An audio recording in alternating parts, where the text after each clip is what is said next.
안녕하세요. 오늘도 서연살롱을 찾아주셔서 감사합니다. 30대 후반 여성이에요. 세상에는 다양한 형태의 가정이 존재하잖아요. 평범한 가정도 있고 그렇지 않은 가정도 있죠. 제 경우는 그리 평범하지 않은 가정에서 자랐어요. 태어날 때부터 저에겐 아빠가 없었거든요. 엄마와 결혼을 약속했던 아빠는 엄마가 저를 임신했다는 얘기를 듣곤 잠적해버렸어요. 그리고 얼마 뒤 한 아주머니가 엄마를 찾아와 그러더래요. 아빠는 얼마 전 다른 사람과 결혼했으니 잊고 살라고요. 그러면서 드라마의 한 장면처럼 돈 봉투를 내밀더래요. 사모님께서 전화라고 하셨어요. 도의적인 책임을 느끼긴 하지만 아이는 원치 않으신다고요. 그리고 이건 위자료라고 생각하래요. 그쪽도 아빠 없는 아이를 키우고 싶진 않을 테니 더 늦기 전에 아이는 지우라고 하셨어요. 괜히 아이를 낳는 무책임한 행동은 하지 않는 걸로 아시겠다고요. 엄마는 돈 봉투를 던져주곤 아이를 지우라고 하자 피가 끓는 것 같았대요.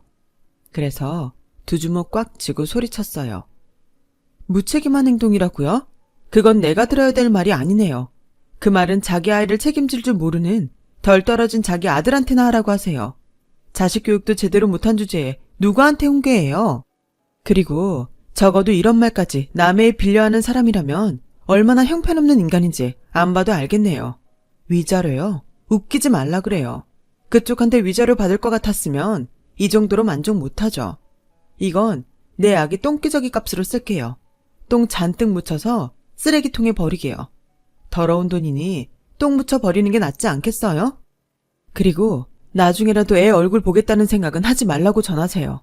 그딴 인간들한테는 머리카락 하나도 보여주기 싫으니까 짐승만도 못한 것 같으니라고.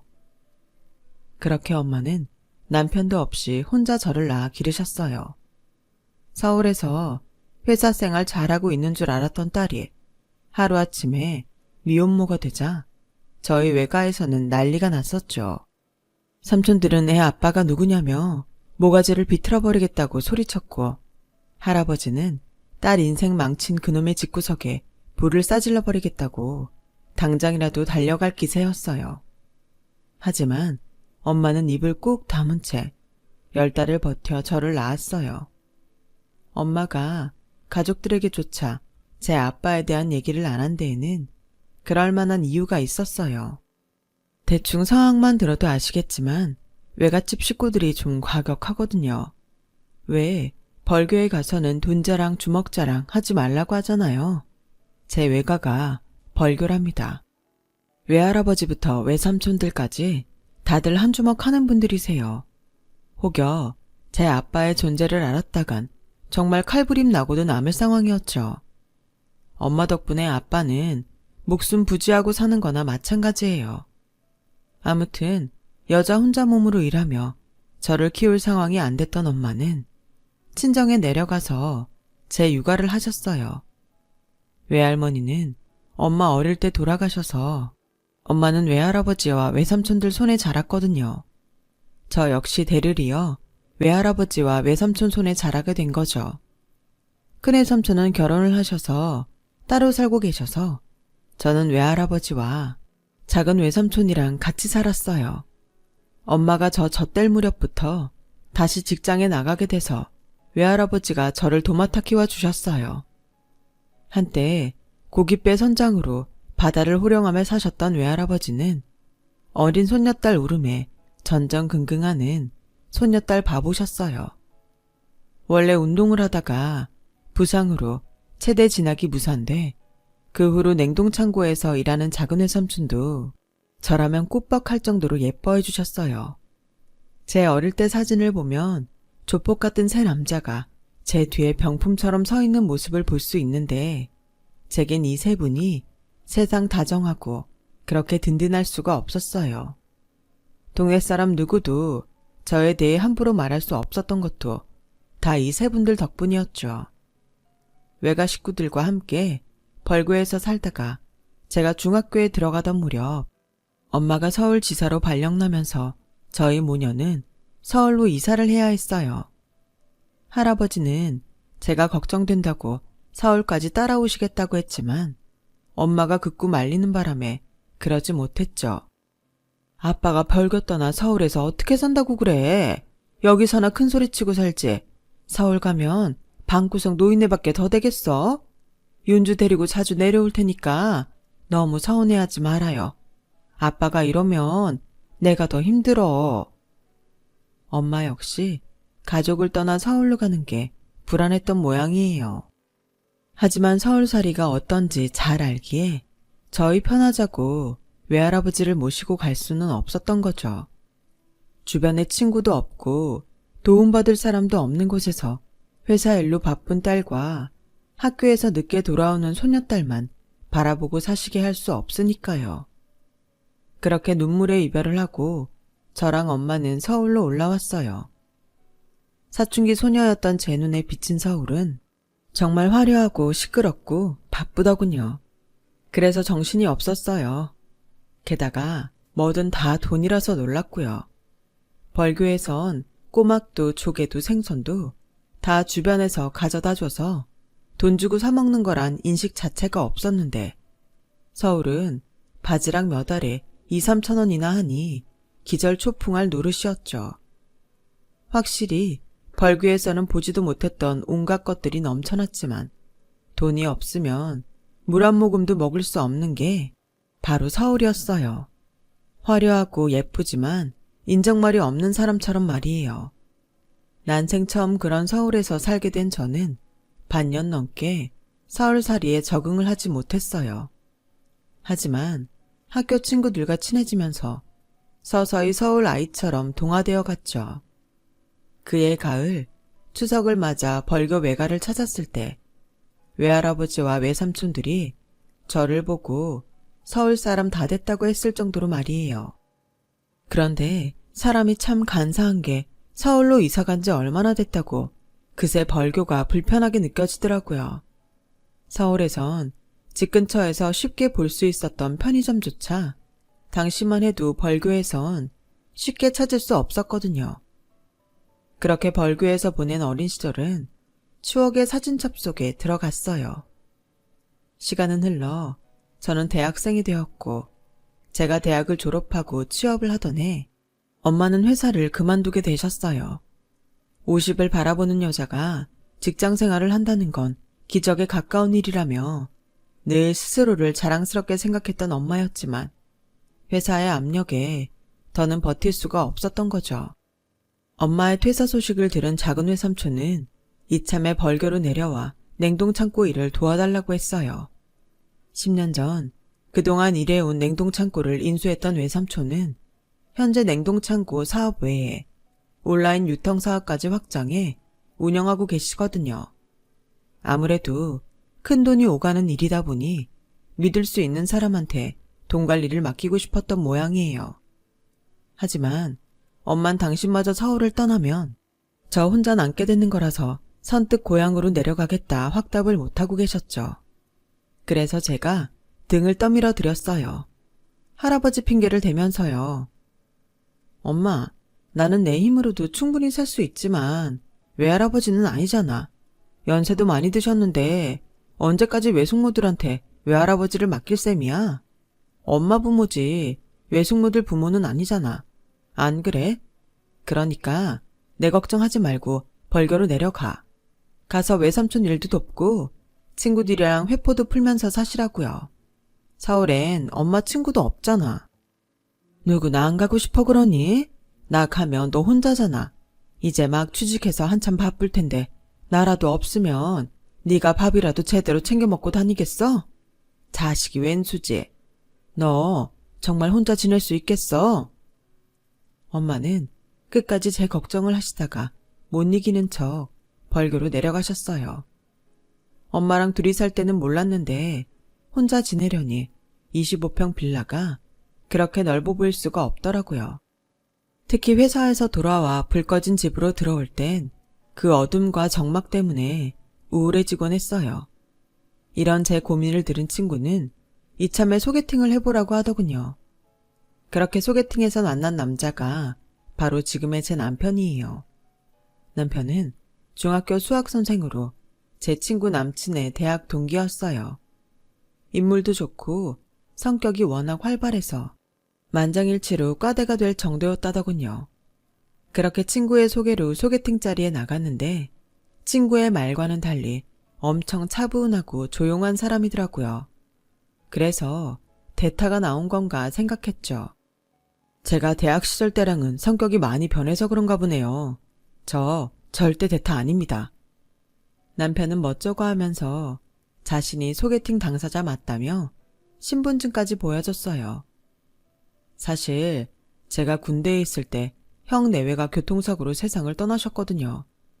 이전까지는 형만 믿고 나 하고 싶은 거 다 하고 살았는데 막상 형이 떠나고 나니 그럴 수 없겠더라고요. 하루아침에 장남을 잃은 아버지를 생각해서라도 그럴 수 없었거든요. 그때 알았어요. 장남의 무게가 어떤 건지를요.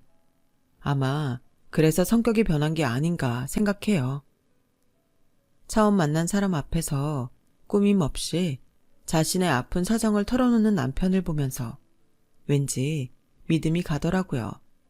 감추자고 들면 충분히 감출 수 있는 상황이었으니까요. 그날 첫인상이 마음에 들어서 그런가 처음부터 남편한테 호감이 갔어요. 그리고 그건 남편도 마찬가지였죠. 소개팅을 마치고 헤어지려는데 남편이 주말에 혹시 시간 되냐고 묻더라고요. 같이 영화를 보러 가자고요. 그렇게 영화를 시작으로 우리는 종종 만나면서 데이트를 즐기며 일종의 썸을 타기 시작했어요. 그리고 시간이 흐르면서 자연스럽게 연인관계로 발전되었고요. 정작 저희 둘을 연결해준 제 친구는 남친과 이별을 했는데 말이죠. 몇 년 뒤 우리가 결혼을 한다고 하자 친구는 깜짝 놀라며 그러더군요. 세상에, 짝은 따로 있다더니 그 말이 딱이네. 솔직히 난 너희 커플이 이렇게 오래 갈 줄은 상상도 못했어. 그저 너 혼자 지내는 게 안쓰러워서 말벗이라도 하라고 소개시켜준 거니까. 근데 정작 나는 헤어지고 너는 결혼을 한다니 기분이 묘하다 얘. 근데 너 정말 이 결혼할 생각이야? 전 남친한테 들은 게 있어서 그래. 제 결혼 소식에 왠지 떨떠름한 표정을 짓던 친구는 이상한 얘기를 했어요. 내 남친이 군대 다녀오고부터 사람이 좀 이상해졌었대. 전에는 과 동기를 몰고 다니면서 놀던 사람이 복학해서는 완전 180도 달라져선 도서관에서 살더라나? 한 번은 내 전 남친이 집에 전화를 했었는데 이제 말 시작한 것 같은 애가 옆에서 아빠 아빠 그러더래. 뭐 본인은 TV 소리였다고 했다는데 아무렴 TV 소리를 구분 못하겠니? 암튼 네가 결혼한다니까 괜한 것도 다 걱정이 된다야. 결혼하기 전에 꼭 알아봐. 알았지? 친구는 괜히 자기가 잘못 소개시켜 준 것 같았는지 제 남편한테 혹여 숨겨둔 애는 없나 잘 알아보라고 신신당부를 했어요. 모르면 모를까 친구한테 그런 말을 들으니 괜히 의심이 가더라고요. 의심은 꼬리에 꼬리를 물어 결국 남편의 사소한 행동 하나까지 다 의심스럽기 시작했어요. 연애를 하는 동안 한 번도 저를 집에 초대한 적 없고 어린이날이나 방학 때는 어김없이 집에 일이 있다는 핑계를 대고 저를 만나주지 않았는데 그게 특히 마음에 걸리더라고요. 쇼핑몰에서 데이트를 하다가도 장난감 가게 앞에서 한참을 생각에 잠겼던 것도 그렇고요. 결혼을 안 하면 모를까 더는 이런 상태로 의심할 수 없다 싶어 작정하고 하루 날 잡아 남편한테 물어봤어요. 혹시 자기한테 숨겨둔 아이 있어? 그랬더니 남편은 당황한 표정으로 잠시 뜸을 들였어요. 그리고는 같이 갈 데가 있다며 저를 끌고 어디론가로 가더라고요. 도착한 곳은 어느 가정집이었어요. 남편이 벨을 누르자 초등학교 저학년쯤으로 보이는 사내 아이가 달려나와 문을 열어주더군요. 친구가 말했던 그 아이인가 싶었죠. 집 안으로 들어가자 안방에서 연세가 있는 아저씨가 나오셨어요. 그분은 저를 보다 화들짝 놀라시며 아이를 등 뒤로 숨기시더군요. 안 그러셔도 돼요, 아버지. 제가 말씀드렸던 윤주예요. 윤주야, 인사드려. 우리 아버지셔. 그 말에 저도 아버님도 서로 놀라긴 마찬가지였어요. 특히 제가 더 그랬죠. 그날 제 복장도 그렇고 갑자기 끌려오느라 빈손으로 왔으니까요. 그래서 어쩔 줄 몰라 하고 있는데 남편이 꼬마 아이를 불러서는 제게 인사를 시켰어요. 한솔아, 이리 와서 형수님한테 인사드려. 형이랑 결혼할 뿐이야. 에? 형이라고? 남편의 말에 놀라 자빠질 뻔했지만 아들이 아니라는 사실에 내심 안심이 되기는 했어요. 아버님은 제가 찾아올 줄 알았다면 과일이라도 사다 놓는 건데 그랬다며 미안해 하시더라고요. 남자만 사는 집이라 집에 통 뭐를 사다 놓지 않아서 대접할 게 없네요. 한솔아, 슈퍼에 가서 주스 좀 사와라. 너 먹을 과자도 좀 사오고. 아버님은 늦둥이 아들을 내보내시곤 제 손을 덥석 잡으셨어요. 잘 왔어요. 이 녀석이 통 결혼할 생각을 안 해서 내내 걱정했는데 이렇게 예쁜 짝이 있었다니 내가 이제야 안심이 되네요. 그나저나 어린 시동생 때문에 많이 놀랐죠? 초면에 부끄럽네요. 아버님은 어린 시동생은 당신이 알아서 키울 테니 혹여라도 걱정은 하지 말라고 하셨어요. 아직은 내가 돈벌이도 괜찮고 건강도 문제 없으니 막내 녀석 대학 들어갈 때까지는 거뜬합니다. 며느리한테 막내 아들까지 떠맡길 생각 없으니 걱정 안 해도 돼요. 제가 어린 시동생 때문에 결혼을 주저할까봐 아버님은 최선을 다해 당신이 건재함을 어필하셨어요. 그 모습이 왠지 짠하게 느껴졌지만 그 마음이 이해가 가더군요. 남편이 진작 집안 사정에 대해 말 안 해준 건 섭섭했지만 저 역시 제 출생의 비밀을 남편한테 말 안 하고 지내왔으니 뭐라고 할 건 아니었어요. 살다 보면 가까운 사람한테 더더욱 말하기 힘든 부분이 있는 거니까요. 얼떨결에 시댁에 인사를 드리게 된 저는 돌아오는 주말에 남편과 벌교에 내려가 인사를 드리기로 했어요.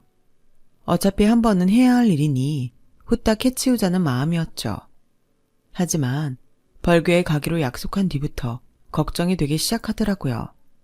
혹여 외삼촌이나 외할아버지께서 저희 아빠 얘기를 꺼내지 않을까 걱정이 됐거든요. 남편한테는 그냥 저 태어나기 전에 아빠가 돌아가셔서 엄마 호적에 올라있다고 말해왔었거든요. 얼굴도 본 적 없고 앞으로도 만날 일 없는 생물학적 아빠에 대해 구구절절 설명하고 싶지 않아서요. 하지만 엄연히 이것도 거짓말이라서 남편이 나중에 알게 되면 오히려 상황만 곤란할 것 같았어요. 그래서 엄마한테 전화해 어떻게 할까 상의를 했더니 대뜸 말 못할 게 뭐 있어. 이제 와서 그 사실 안다고 헤어지자고 할 사람이면 이쯤에서 끝내면 되고 다 알고도 보다듬어주는 사람이라면 평생 믿고 살면 되는 거지. 내가 널 간통해서 낳은 것도 아니고 우리가 떳떳하지 못한 짓 한 것도 아닌데 뭐가 걱정이니? 엄마는 벌교로 내려오기 전에 남편한테 사실대로 말하라고 하셨어요. 그래서 다음날 퇴근 후에 남편을 만나 제 출생의 비밀에 대해 전부 털어놓았죠. 그랬더니 남편이 저를 지그시 바라보더니 고생 많았겠다고 하더라고요. 그 말을 듣는데 순간 울컥 하더라고요. 저는 살면서 제가 불쌍하다는 생각을 단 한 번도 해본 적이 없었는데 남편의 위로를 들으니 어쩌면 그간 나는 스스로에게조차 본심을 숨긴 채 감정을 억누르고 살았던 게 아닌가 하는 생각이 들었어요. 그래서 코끝이 살짝 시큰하더라고요. 다행히 남편은 그 일에 대해 더는 문제 삼지 않았어요. 오히려 제가 걱정했던 것처럼 남편이 놀라지 않아서 이상할 정도였죠. 그렇게 상황이 정리되고 그 주 주말 남편과 저는 1박 2일 일정으로 벌교로 향했어요. 초면에 저희 외가에서 자고 오는 게 남편한테는 불편하겠지만 서울에서부터 운전하고 가서 그날 돌아오는 건 무리일 것 같았거든요.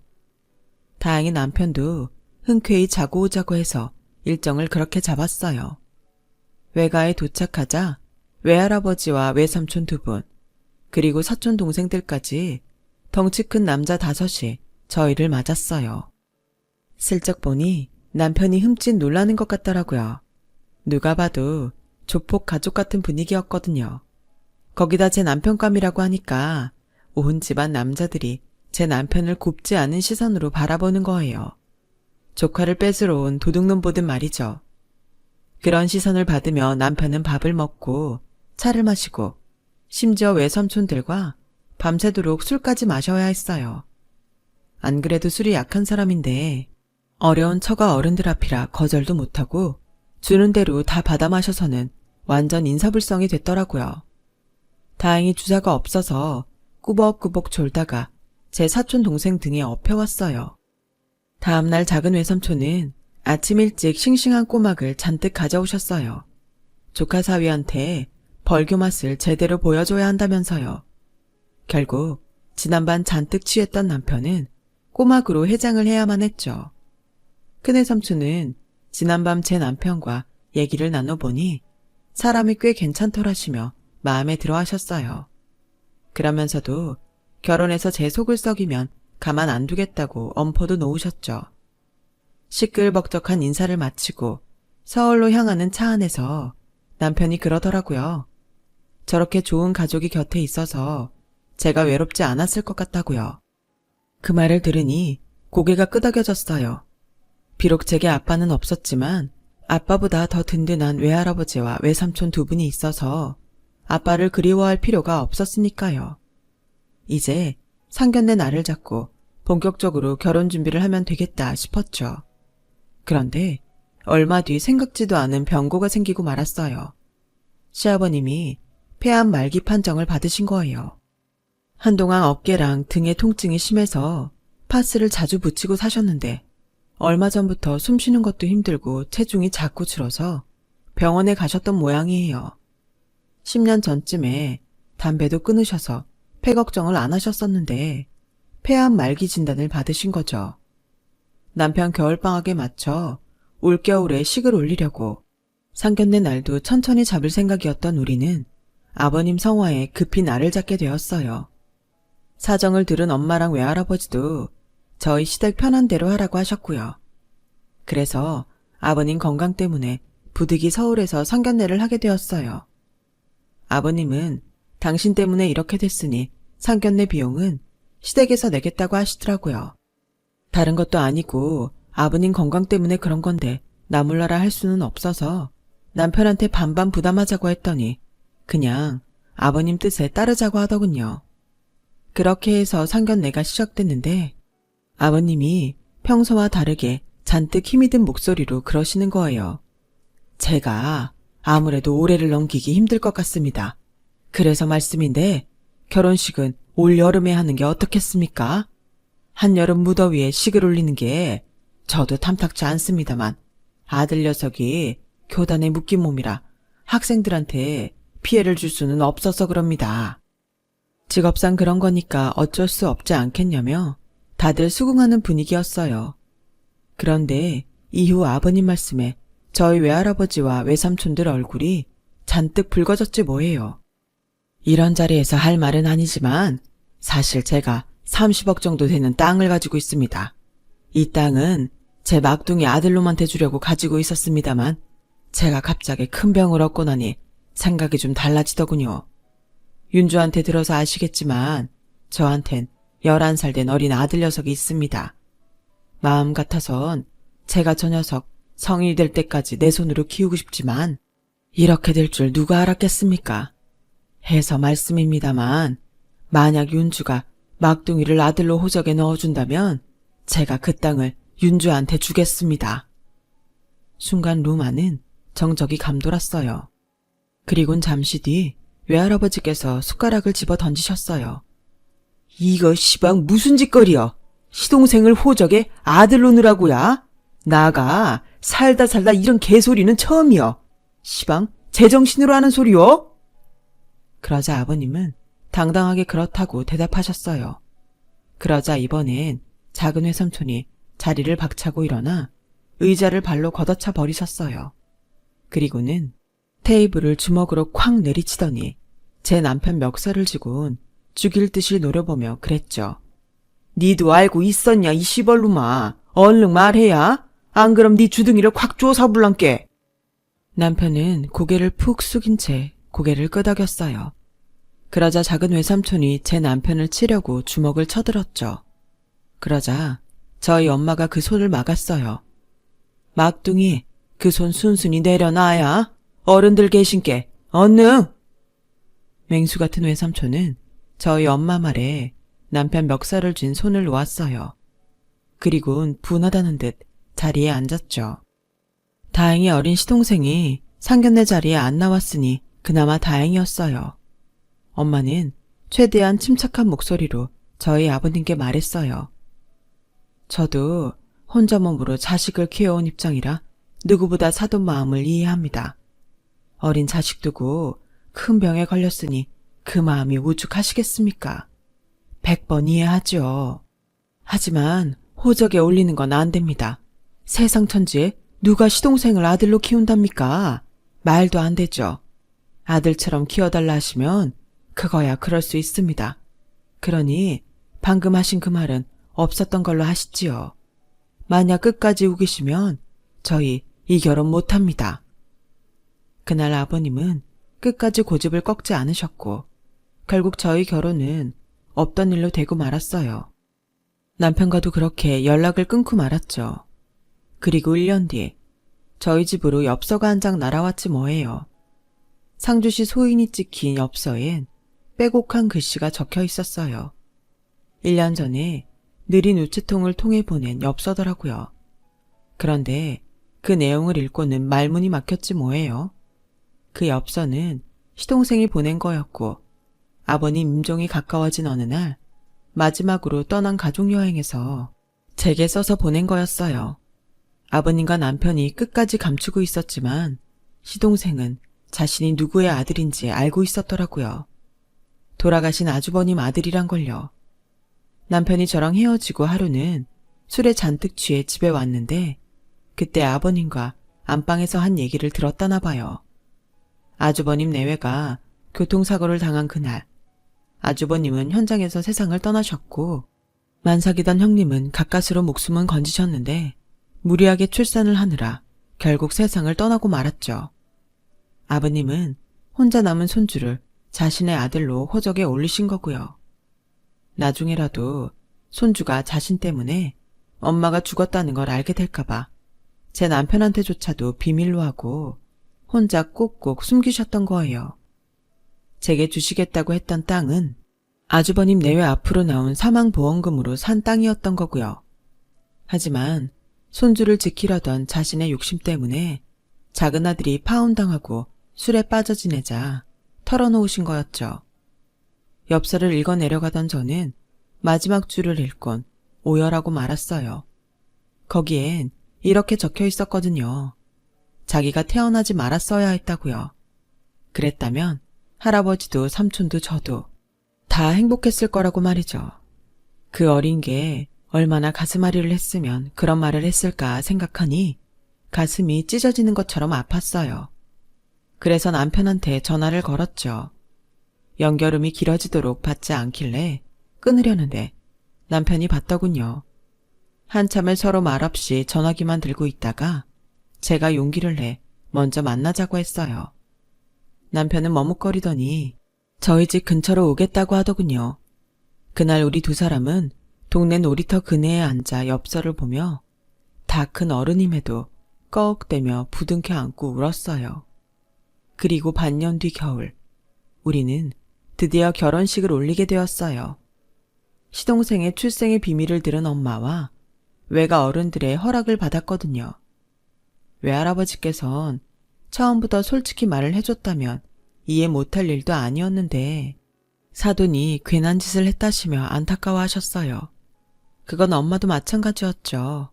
그래서 시동생, 아니 조카를 남편 호적에 올리는 걸 찬성해 주셨어요.